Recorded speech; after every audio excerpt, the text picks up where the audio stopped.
Yo, what's up, guys? We're back on episode 3. This one I actually worked really hard on it, but yeah, welcome to the podcast. Yeah, how's it, everybody? All right.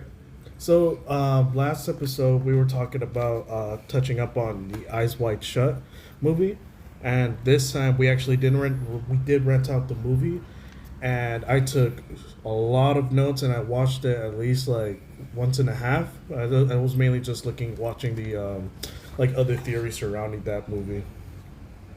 Yes, so we're going to keep it short, simple. We're not going to go through every single clip, but we are going to talk about the important ones, the ones that kind of caught our eye. They had consistency throughout the movie, basically giving you a background to what they're into. I don't know if it just makes sense that they repeat it in order for us to notice it. Yeah, because from what I've noticed, there's other videos out there. Man, they're like dedicated to the to the theories. So. Yeah, they're out there for like hours talking about it. Oh yeah. All right. So first and foremost, Eyes Wide Shut was a movie from produced by Stanley Kubrick, and it was released in 1999. Yeah.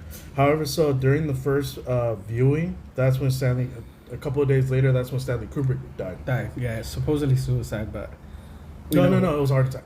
Yeah, okay. Heart attack, yeah. But we rented the movie. It's like 2 hours and 30 minutes. Yeah. It's a really long movie. I was like, yeah. I had pause it. But you know what? Since I was watching it for work, I actually kind of didn't mind it. Yeah, that's not bad. Yeah. All right.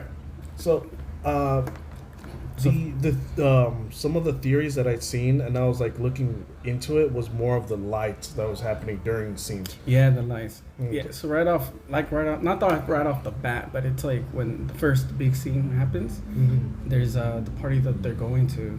Yeah, because like once the movie starts, there is no lights. There's like normal ones, just normal. But ones. then once they hit the party, yeah, that's when you see all these Christmas lights. But what I've noticed, when something like crazy starts happening, like more in a lustful situation type thing, that's when the Christmas lights start to come on. And I don't know if you know this, whenever it's a calmer situation, it's the Christmas tree. Yeah. Mm-hmm. So that's the weird thing. I feel like the Christmas tree happens when it's like a more intimate moment, when it's just like a one-on-one type thing. Yeah, but definitely the lights, and especially because there's a theory going around that the Victor, the one who owns the mansion that threw the first party, that he was keeping an eye, tabs on the Bill Harford, which is the character that Tom Cruise plays. Tom Cruise, yeah. And so he was keeping an eye on him, and there's these lights that kind of look like horns, but they're like they're like a Christmas decoration, but they look like horns. They look like horns, yeah. And there was before the rich party. You see it first in the mansion. Like in the first big scene when they're in the party. Yeah. And then later on after, you see it also in this restaurant that Tom Cruise's character goes in, which is the Sharky's restaurant. Oh yeah. And then the third time when you see it, it's when he goes back to the mansion where Victor tells him like, "Oh, like I seen you at the party." At the the masquerade.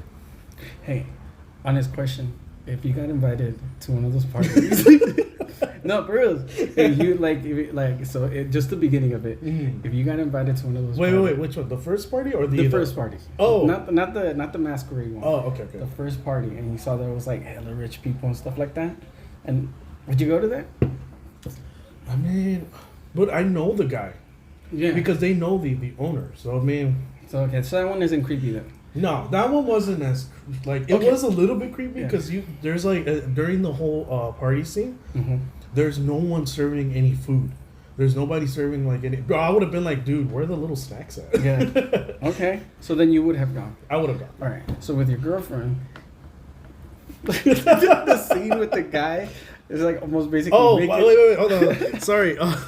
By the way, there's gonna be heavy spoilers in this podcast, in this episode. So yeah, just a spoiler warning.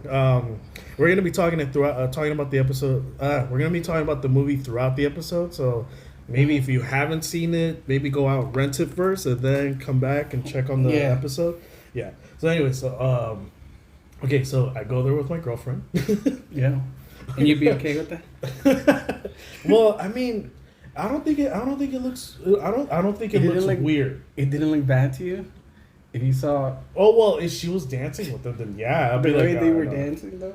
I would go. So the party itself is okay. It was just. It was just like, it's because you know what, Nicole Kidman's character, she's a. Yeah, I don't like her. I don't like her. I don't like her. Immediately off the bat, I just didn't like her. Nah, because like she always seemed disgusted too when she was dancing with her husband. I was like, true. Nah, I don't like that. Okay, we'll move on. Keep on. Right. Now the masquerade party. If someone did invite you to that, would you go? Hell no. I would go. Okay. Go take a look at it. So the masquerade ball that they have is it's basically just kind of like the elites, and they're dressed up in capes, and then they have masks on. Capes, hoods. Yeah, capes, hoods, and all kinds of like different like garments. But the interesting one that I saw and I noticed that you called was the two that were sitting up top. They looked like they were running the whole show, and they had like the weird like. It looked to me like they were running the show because they were watching from on top. Well, there was a bunch of them up top. But the main two that zoomed in on the eyes. Oh. You notice how they only zoomed in on his eyes? I didn't even think of that. I thought it was the red one that was kind of running it. No. You know what? That makes sense. Yeah. So that's what I noticed. I was like, they only showed up for a little bit, and then everything else was like controlled by the red.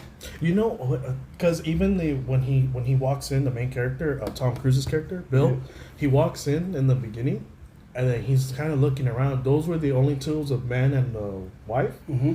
They like kind of both look at him. You can't see the wife's eyes, but you can see the husband's eyes, and he has blue eyes. And then he kind of nods to him, and then he nods back. And they just look away. I think that was like his tell, like, nah, why'd you nod at me? Yeah. I think they have a different secret language. Yeah, most likely. Mm-hmm. But yeah, that so there's a lot of maybe not even conspiracies, but like masquerading like that and throwing like looks religious symbol. Yeah, there was in 1972 there was I think in France. They had a masquerade party like that. And there was pictures that were being taken over there. Yeah, and that looks crazy. That one I didn't do my research on, but I wanted to so bad. But it's like we were kind of running out of time anyways. Yeah, that's one. And then there's also like, you know how the elite here, the Illuminati, they have like the big owl. The big party with the owl. The one that they abandoned, but it got exposed. Did they abandon it? Yeah, and people are able to go in and record. Oh, that's what Joe Rogan first. What's it called when you expose them? Oh, expose them. Yeah, I think you're talking about Alex Jones. Oh, Alex Jones. My bad. Yeah, Alex. But yeah, they abandoned it because everybody started finding out about it. Yeah, and that's where they had. I've seen videos, leaked footage from Alex Jones, and it was them and like same thing, like hoods and stuff like that, and they were like marching and shit, and then they sacrificed They sacrificed a body that looks like made it out of straw, basically. Yeah, and they burn it in front of the owl to sacrifice it. That's creepy. Yeah, it's super weird. But yeah, it comes from like a background like that. I think what was it the god Moloch? Yeah. They kind of have like some weird sacrificial stuff too for them. Yeah, dude, that stuff is weird. There's a movie, I forgot what it's called because I only heard it once. It's a no sound movie and it's black and white and they have almost the exact same scenery where it's a cult. Oh wow. I was like, dude, I want to watch that. Yeah, I haven't seen that. But it's gonna be boring because there's no sound on it. All right, so what else do we want to let them know about? So we're past the parties, okay? Oh, and then this Pose Epstein connection on that one. Oh yeah, that's a good one. And it's only one short that I found on YouTube. I think it's called The Truth Seeker.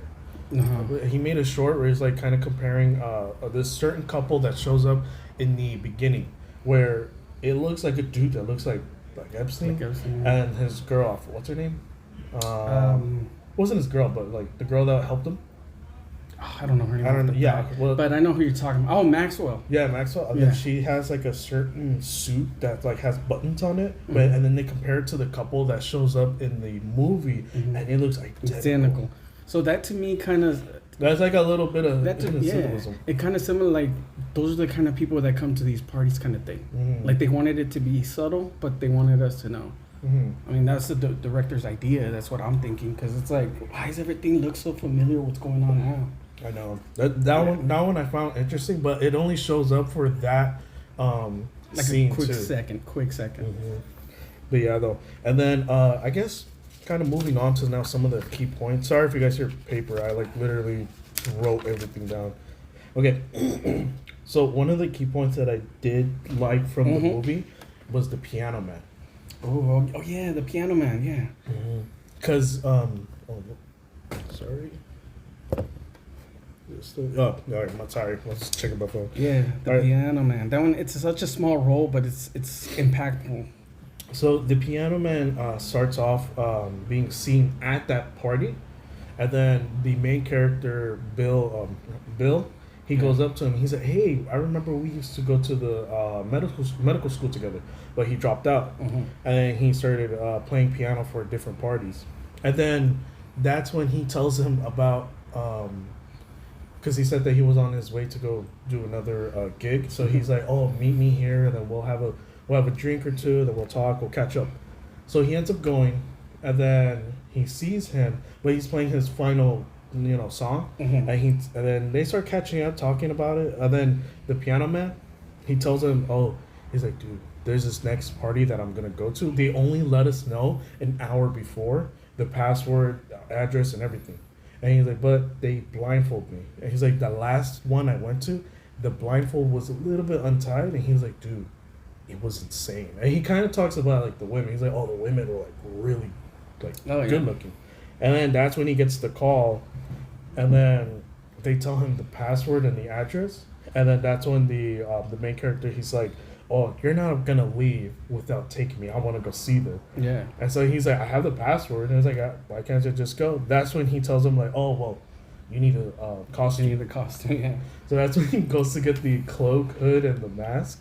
But even then, that rainbow shot, because he goes to like after 1 in the morning. Yeah. Like, so he goes after 1, and then he knocks on the door because he thinks he knows who the owner is. But it turns out that owner that he, because it was like a patient, Yeah. they moved away. So then the new guy, he's like, "Okay, yeah, well, I'll let you rent it," because he was gonna overpay for the rental. Yeah. So this is all for just the party. This is the pre-party. Yeah. But yeah. No, so definitely, and then on top of that, when the Piano Man, he shows up once he goes to that masquerade, and then he's playing the piano and he is blindfolded. Yeah, it shows that in the thing. And then after that, that's when the that dude with the blue eyes and the white mask, he tells him like, after he rats him out, they're showing guiding the Piano Man to leave, and then scenes later, he goes to the next morning. He goes to the hotel where he's the Piano Man supposedly at, but he said that they checked out at 4:30 in the morning, and he had a black eye. Oh. You know what? You ever heard about that? The black guy, the conspiracy theory. I think they just killed him though. You think so? Yeah. But because what I heard, and then guys, I don't know if you guys heard this, but like, there's a thing that goes in Hollywood with the elites. So certain artists. It's not just Hollywood. I think it's like it's other political figures too. But when an artist has like a black eye or a kid has a black eye, just one, but it's not like swollen like it was a punch, but it's like bruised. It's called panda eyes, and panda eyes is basically when you kind of somebody takes it from you, like as a guy, yeah. or even I'm just saying I heard. So there's some kids. Girls that actually have that. Yeah, that mean they could take it from, like it's just weird. Yeah, I don't. But I've seen that before, and then they talked about it.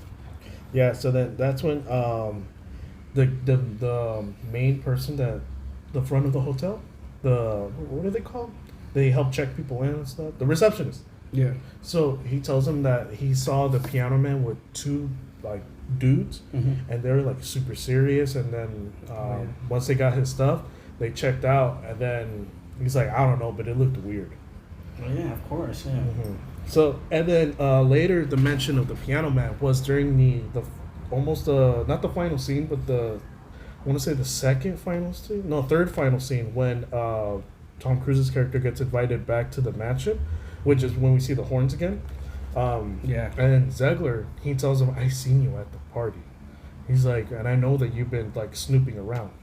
And he's like, "I even had you followed." Oh yeah. Yeah, and then and then he's like, "Well, what happened to the piano guy?" He's like, "He's back home now. Yeah. He's safe and sound." It just sounds so insincere. He was like, "No, I think they killed him." Yeah, of course. Yeah. I mean, he killed the hooker. Yeah. So obviously, why would he not kill somebody else? Exactly. Yeah, but that dude was like the definition of the elite kind of thing. Mm-hmm. Yeah, and then another another point that I wanted to discuss was the actual store where he rented the costume. Oh, okay. It was going back. so yeah. So when he first goes, like around 1 a.m, he meets the guy, the new owner, and he tells Yeah, him I like, remember. "Oh, hey, I want to rent out a costume," and then they go downstairs, and then they start looking at different costumes. But then all of a sudden, you hear like a noise kind of in the background. So he goes to the main, close to the back entrance. Oh no, it looks kind of like a private room. So he goes Okay. there and he sees nothing but food on the floor. Like, oh no, sorry, not on the floor, on the table. And then he moves over some shirts. He sees like a naked Asian dude.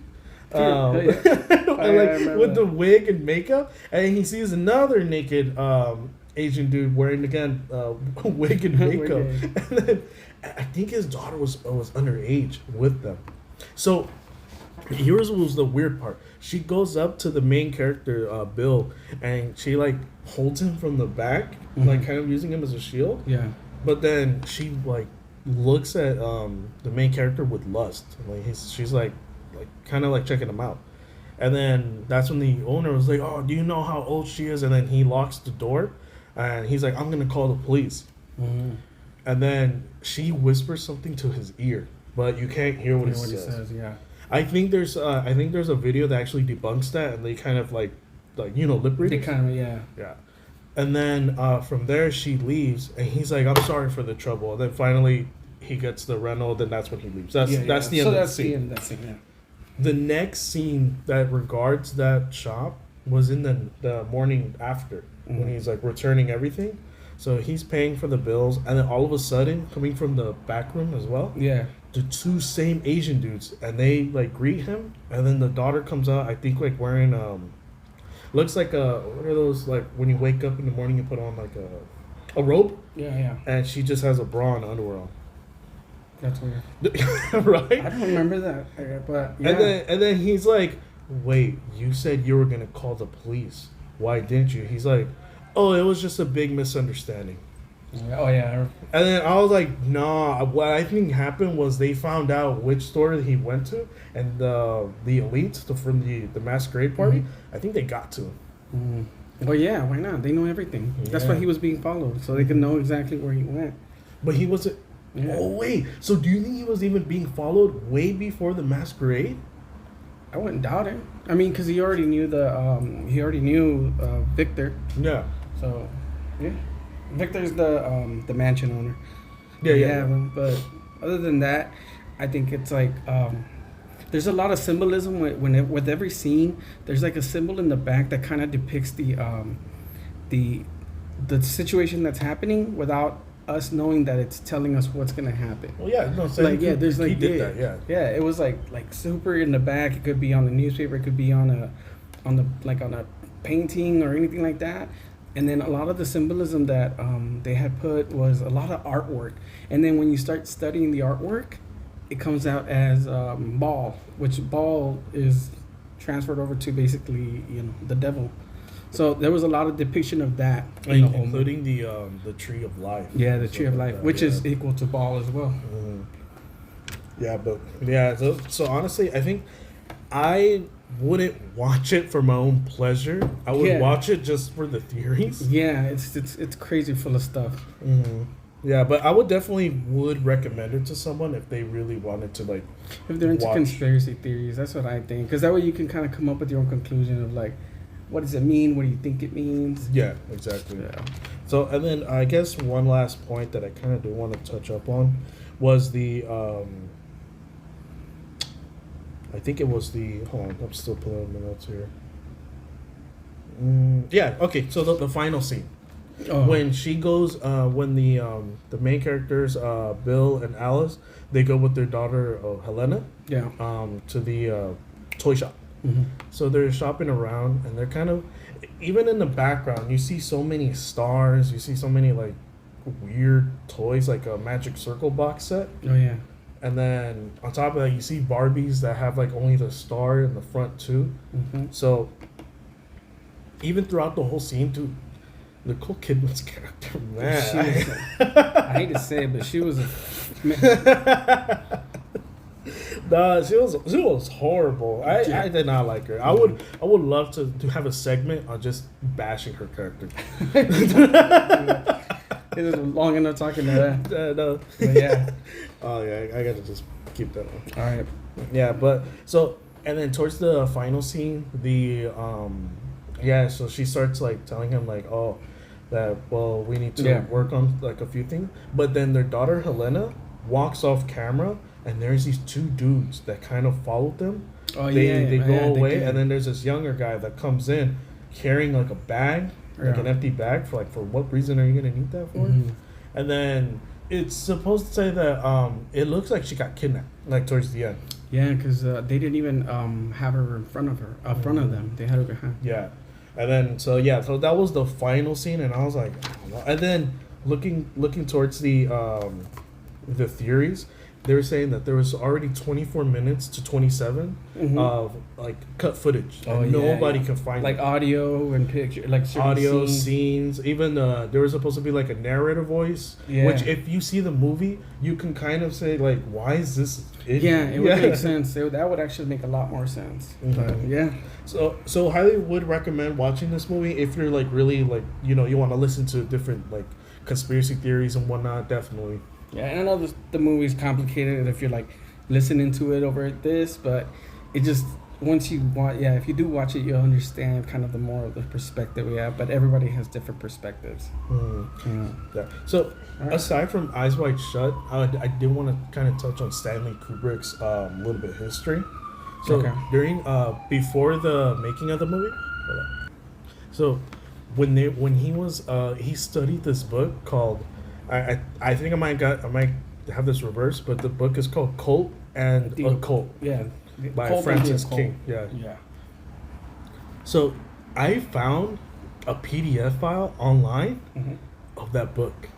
Oh, nice. So I haven't gotten to read it yet. I don't think I want to, but no, it's not bad. It's not like it just shows the occults how they run and stuff. Yeah, it kind of gives you like an idea. I don't think he mentions the names, but what he does mention in that book is basically like what group of friends, what group of people basically do that, and the different versions of occults that they have. Yeah, so he was like studying that book like crazy, but then again, that wasn't the only book that was known. I think it's probably, you could probably find it, but he bought a bunch of books to talk about that.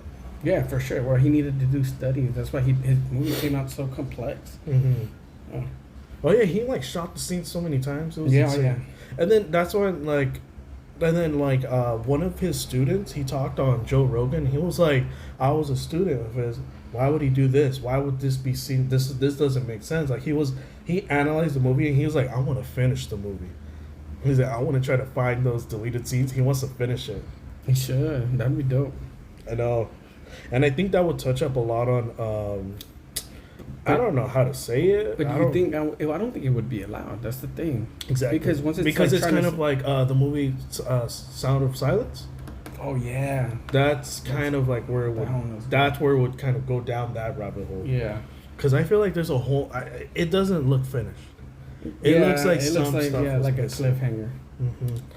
Yeah, and then he also there's like a lot of like different stories behind it. The people who really studied and like liked his work, they came up with so many different like not theories, but like so much evidence behind him that he wasn't he was healthy, he was this and that. Yeah. And then all the people who kind of criticized him, they're like, oh yeah, no, well he was like passionate, but he was also kind of going to like that insane part. And I was like, what? He was only going insane because he started. He wanted to reveal it. Yeah. So that's why I was like, I don't know. Like we got to see the full final film. I want to see. Oh yeah, for sure. I would love to see that. And then I guess some of the other subjects that I kind of took heed of was like the secret society called the Free. I've never heard of them. Neither did I. Never. Only the Freemasons, the Illuminati, and Skull and Bones. Skull and Bones, yeah. But the Free, I know Stanley Kubrick didn't. Somebody had another producer brought up the Free, Mm-hmm. and then he quote FR, that's the other producer, Mm-hmm. I believe. He said about the Free question mark, where do you think? And then Stanley Kubrick replied with, "This is classified material. How'd you get a hold of it? I need you to tell me," like kind of like yelling. So I was like, dude. I was like, I didn't do my study on the Freak just because, with the movie, it didn't really have to do much with the movie. Yeah, it's completely outside of the thing. It's just with the director. Mm-hmm. Oh, and then the biggest theory that I love that I wanted to put it out, Stanley Kubrick was the director of the moon landing. Oh, yeah. that's the thing. That kind of gives it a bigger idea. Same producer that made this movie with all kinds of like occult stuff is said to have made the moon landing. So that tells you something right there. Like they needed a good director. Like, look, we're gonna fake the moon landing. We need you here. We're gonna take you to the fucking moon. And then I was like, dude, that's insane. I never even heard of that. I didn't know that either. I know. But now I'm going down the rabbit hole. I'm like, I'm seeing like crazy stuff, like crazy connections, and I'm like, man, I don't know. I don't think a lot of this is gonna go on YouTube yet. Yeah. But it's gonna go on there. Definitely, it's gonna go on there. Yeah. Yeah. It's because this was more of the before watching the movie that I was taking out theories. Mm. That's why I kept it in. But still, though, I think I would watch this movie again just to get a better perspective on it, and then I'll probably go down the rabbit hole on YouTube. Yeah. You can touch up on certain things here and there. Yeah, so honestly, my perspective on the movie was pretty good. I did see myself enjoying a little bit of here and there, but to be honest, no, I wouldn't. Yeah, I wouldn't watch it with family. A one and only kind of thing. Yeah.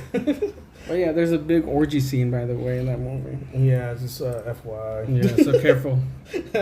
Don't watch it with your kids. Yeah. And then so I do want to watch it again, but this is gonna be later, like. Maybe like in a month. Yeah, for sure. Yeah, you gotta take time, gotta take notes, gotta do all that. Oh yeah, definitely. So yeah. I would highly recommend the movie, just as long as you're gonna actually watch for details and conspiracy theories. I mean, if you're just watching for pleasure, I don't think you're gonna get much out of it. Because to be honest, the main hook was the mass grave party. After that, it's a lot more just like little scenes. Yeah. And if you're not gonna analyze it, I feel like you're not gonna really enjoy it. Yeah. So definitely for people who like to analyze films, this is one of the movies. Yeah. For me, it's a one time and go because that's it. It didn't catch my eye.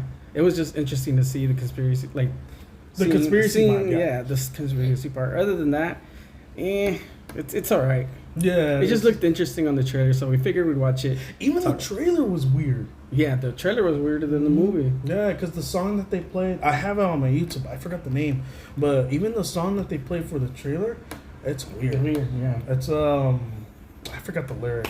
It's like, you done bad, or you done a bad thing, something like that. So I don't know. It's weird. It's a weird movie. It's a weird trailer. It's just all around. All of it's weird. All right. Well, this is a good one. This is even you told me some stuff that I didn't even catch. So, yeah. Oh, yeah, definitely. But this one's going to be a little bit more of a longer episode, just 10 more minutes long. Yeah, pretty much. But hopefully you stick around and listen. I mean, I know it's kind of more like scripted. It wasn't like the last one, but this was just analyzing. I promise you, not all of them are going to be like this. No, definitely not. It's just, I think we were more excited for the film analysis that we did. Yeah, that's the reason why. But I'm excited for the next episode. We're going to be kind of shooting ideas. Again, guys, leave comments. Follow our Instagram podcast. And, hit us up. Let us know what you guys want to hear. Yeah. All right. Love you guys. All right. Crusaders out. Shoots. Shoots.